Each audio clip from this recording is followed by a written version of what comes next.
Sebelum melanjutkan, jangan lupa subscribe dulu, terima kasih. Bab 234, Pemilik Gym, Tuan Lee.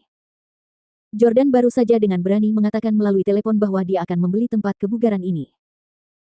Namun demikian, setelah Kane dan Nate mengejeknya dan mengatakan bahwa Tuan Lee tidak membutuhkan beberapa juta dolar, jadi Jordan bahkan tidak dapat membelinya jika dia mau, Jordan berubah pikiran.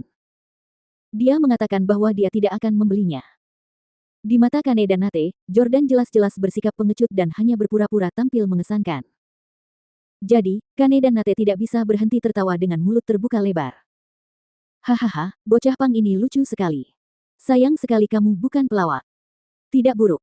Kau masih tahu cara mengakui kelemahan. Apakah Yordania benar-benar menyerah? Tentu saja tidak. Alasan Jordan mengatakan tidak perlu lagi membelinya adalah karena Frank berkata kepadanya. Tuan Jordan, tanah Chejim adalah milik keluarga kami, dan Tuan Lee adalah salah satu mata-mata kami di kota New York. Tuan Stele Senior pernah menolongnya di New York City sebelumnya, jadi Anda bisa memberinya perintah seperti yang Anda lakukan terhadap saya.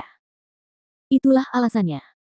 Ketika dia menutup telepon, dia mendapati Kane dan Nate sedang tertawa terbahak-bahak. Jordan mencibir dan berkata, baguslah kalau banyak tertawa. Kalau tidak, kamu hanya akan menangis nanti. Kane tertawa dan berkata, beraninya kau meniup trompetmu di sini. Sebentar lagi, tidak ada satupun orangmu yang akan bisa masuk. Semua yang masuk nanti akan menjadi bawahanku. Mari kita lihat apakah kau bisa terus bersikap sombong saat kau menghadapi 100 orang nanti. Kamu menamparku sekali. Aku akan menamparmu 10 kali. Jordan mengangguk dan berkata, baiklah, aku akan menunggumu menamparku 10 kali lagi. 10 menit telah berlalu. Para bawahan Pablo, yang semuanya adalah petarung profesional, adalah yang pertama tiba. Jumlah mereka sekitar 30 orang, dan setengahnya berasal dari Asia Tenggara. Namun, saat mereka tiba di pintu, mereka dipanggil oleh karyawan pusat kebugaran. Permisi, apakah Anda orang-orang yang dikirim oleh Ten Gail dan Ten Harmon? Tanya seorang karyawan. Mereka menjawab dengan jujur, kami bawahan Tuan Stele. Tuan Stele, apa-apaan itu? Staf itu belum pernah mendengar ada orang bernama Tuan Stele di New York City. Oleh karena itu, dia berkata, maaf, tempat kebugaran itu sekarang telah diambil alih oleh Tuan Gail dan Tuan Harmon, dan ditutup sementara. Jika Anda bukan bawahan mereka, silakan pergi. Bajingan. Aku akan menerobos masuk dan melihat apakah ada di antara kalian yang berani menghentikanku. Salah satu dari mereka menjadi marah. Dia adalah orang pertama yang bergegas masuk, tetapi sedetik kemudian. Ah! Begitu dia mendekati pintu, laki-laki itu seperti tersengat listrik. Tak lama kemudian, Pablo berjalan ke arah Jordan dan berbisik, ada pengamanan di pintu, dan bawahan kita tidak bisa masuk. Haruskah kita memukuli karyawan dan memaksa mereka membuka pintu? Jordan tidak ingin menyakiti orang yang tidak bersalah. Dia hanya ingin memberi pelajaran kepada Kane dan Nate, yang telah menyakiti Emily secara langsung. Jordan berkata, tidak, bos mereka seharusnya segera tiba. Seperti yang diharapkan, dalam waktu kurang dari 5 menit, seorang pria paruh baya berpakaian jas rapi berjalan memasuki pusat kebugaran melalui pintu masuk rahasia lainnya. Begitu dia masuk, para wanita kaya dan cantik di pusat kebugaran itu menyambutnya satu demi satu.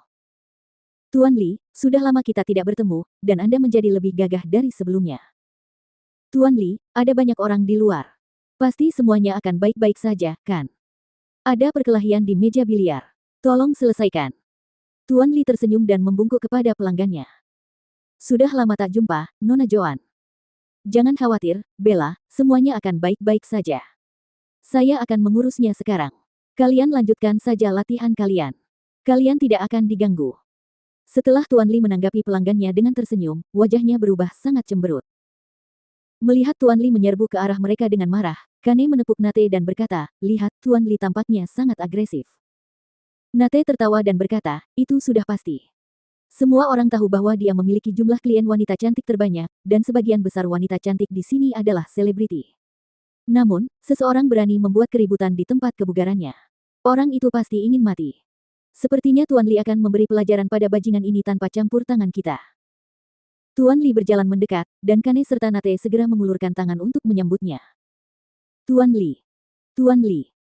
Kedua keturunan kaya itu jarang bersikap hormat kepada orang lain.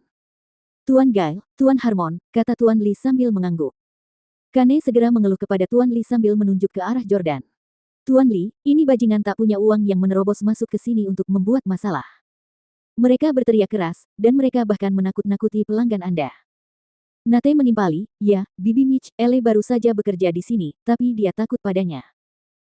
Saat Jordan tiba, Mitch, Ele sudah keluar dari lift, dan keduanya jelas-jelas memfitnah Jordan. Mereka tahu bahwa Tuan Lee sangat menghargai tamu-tamunya, dan siapapun yang berani mengganggu tamu-tamunya tidak akan sanggup menanggung akibatnya. Namun, Tuan Lee berjalan menuju Jordan dan Pablo.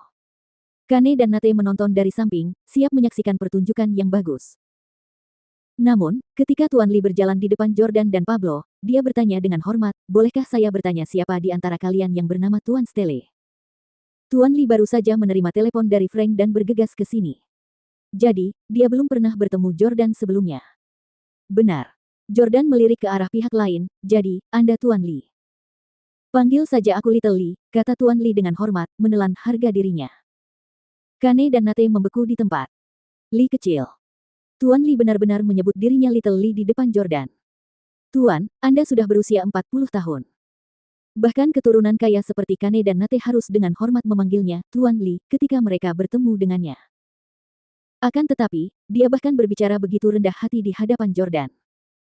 Bukankah itu secara tidak langsung berarti bahwa mereka berdua harus berada satu tingkat di bawah Jordan?